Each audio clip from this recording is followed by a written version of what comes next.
Եվ այժմ ես անցնեմ բացասական կողմերին, թերություններին։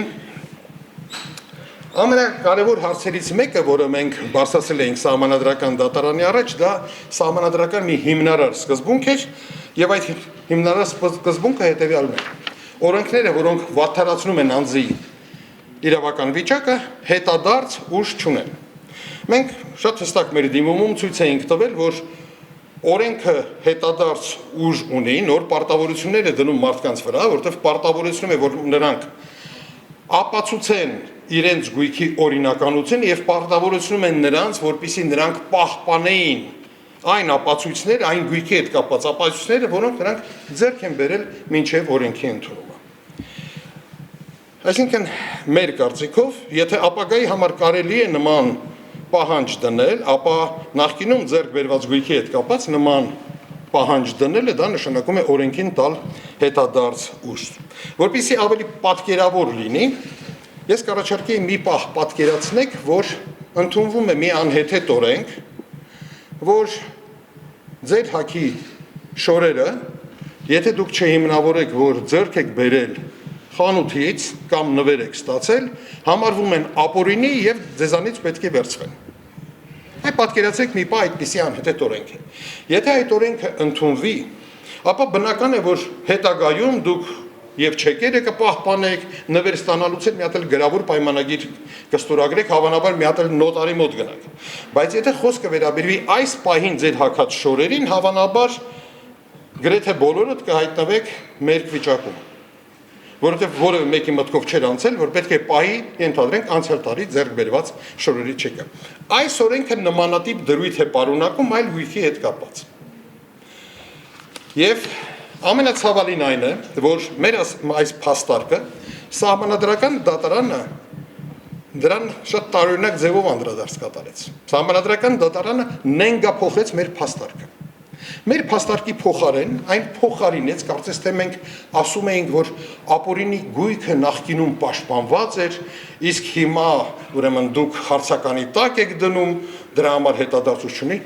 նման բան մեր դիմումը չէր պարունակում, բայց սահմանադրական դատարանը հորինեց, իբրև թե մենք նման պնդում ենք արել եւ հետո հերոսաբար պայքարեց իր իսկ հորինած, բայց մեզ վերագրած դիրքորոշմանը եւ հաջողությամբ հաղթահարեց այն։ Մի քանի կարևոր դիտարկում ունեմ անելու արդար դատաքննության հետ կապված։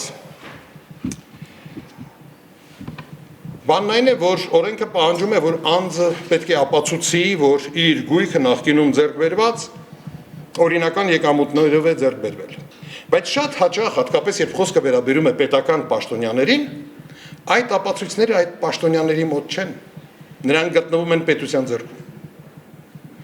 Իսկ այսօր մենք բախվել ենք շատ հետաքրքիր մի իրավիճակի, երբ պետությունը այդ ապացույցները ոչնչացրել է։ Եվ ոչնչացրել է շատ օրինական կարգով, որովհետև նրանց պահպանման ժամկետն է լրացել։ Կամ պարզապես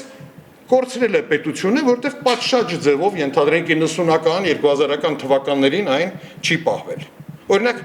անհատական եկամտային հարկի հաշվարկները Պեկում դուք կգտնեք միայն 2013 թվականից։ Հիմա պատկերացրեք այն մարդու որը պարտավոր է ինչ-որ մի բան ապացուցել, այդ ապացույցները գտնվում էին պետության ձեռքում, բայց պետության մեղքով նրանք անհետացել են։ Զրկանքները պետք է կրի այդ մարդը։ Եվ սա իսկապես մեր կարծիքով արդար դատաքննության իրավունքի կոպտագույն խախտում է։ Մեկ այլ կարևոր հարցադրում, որ մենք արել էինք մեր դիմումում, որին դարձյալ սահմանադրական դատարանը չի անդրադարձել, դա հետևյալն է։ Որոնք են այն հիմքերը, որով պաշտոնատար անձի նկատմամբ պետք է սկսվի նման վարույթ։ Բանն այն է, որ օրենքում բացարձակապես որևէ հիմք հիշատակված չէ։ Անգամ որևէ իրավախախտման կասկածի մասին խոսք չի գնում։ Ինչը նշանակում է, որ ազգային անվտանգության ծառայությունը իրավունք ունի առանց որևէ հիմքի սկսել որևէ պաշտոնատար անձի նկատմամբ նախկին կամ ներկա օպերատիվ հետախուզական միջոցառումների իրականացում։ Իսկ սա իր հերթին նշանակում է, որ օրենքը կամայականորեն կարող է օգտագործվել որպես քաղաքական գործիք հենց քաղաքական հակառակորդների նկատմամբ։ Մեկ այլ լուրջ խնդրի մասին կուզենայի խոսել։ Խոսքը վերաբերում է դատական պաշտպանության իրավունքի սահմանափակմանը։ Ինչ էինք մենք պնդում։ Մենք պնդում ենք այն, որ ուսումնասիրությունը սկսելու պահից անձը եւ իր ամբողջ ընտանիքը հայտնվում են շատ իրավական խոցելի իրավիճակում։ Ամբողջ ուսումնասիրության ընթացքում, որը իրականացվում է գաղտնի, անձի նկատմամբ իրականացվում են օպերատիվ հետախուզական միջոցառումներ եւ ոչ միայն անձի նկատմամբ, իր հարազատների, ոչ միայն ընտանիքի նկատմամբ, իր մերձավորների, գործընկերների, բիզնես գործընկերների նրանց բոլորի նկատմամբ իրականացվում են միջոցառումներ, որոնք թույլ են տալիս վերհանել իրենց անձնական եւ ընտանեկան գաղտնիքները, բանկային գաղտնիքը, նոտարական գաղտնիքը եւ այլն։ Այս պայմաններում մենք պնդում ենք, որ մարդը պետք է հնարավորություն ունենա դատական կարգով բողոքարկելու այդ ուսումնասիրություն սկսելը, եթե նա համարում է, որ ուսումնասիրությունը ապօրինի է սկսվել։ Սահմանադրական դատարանը տարօրինակորեն համարեց, որ ուսումնասիրություն սկսելը չի կարող համարվել մարդու իրավունքների վրա ազդող որոշում, մեջբերեցի։ Շատ տարօրինակ մոտեցում է, բնականաբար այդ մոտեցումը ընդհանրապես կենսունակ չէ եւ մի յետում մարդու իրավունքների եվրոպական դատարանը տասնյակ գործերով ստանդարտը սահմանել է, բայց մենք ունենք ինչ ունենք։ Մեկ այլ կարևոր հարց ենք բարձրացրել։ Այն, որ ուսումնասիրությունները կարող են տարածվել մինչև 1991 թվականը։ Ես նայում եմ ձեզ եւ հասկանում եմ, որ ձեզանից շատերը միգուցե անգամ ծնվել են 1991 թվականից հետո։ Եվ իսկապես միգուցե ձեզ համար շատ տարօրինակ է հնչում, բայց 91 թվականին խորհրդային միության փլուզումից հետո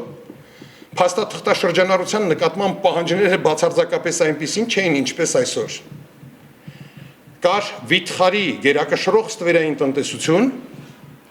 եւ կար հիպերինֆլյացիա։ Այդ պայմաններում շատ հաճախ երբ մարդու վրա մենք դնում ենք խնդիր, որպեսզի նա ապացուցի 91 թվականից հետո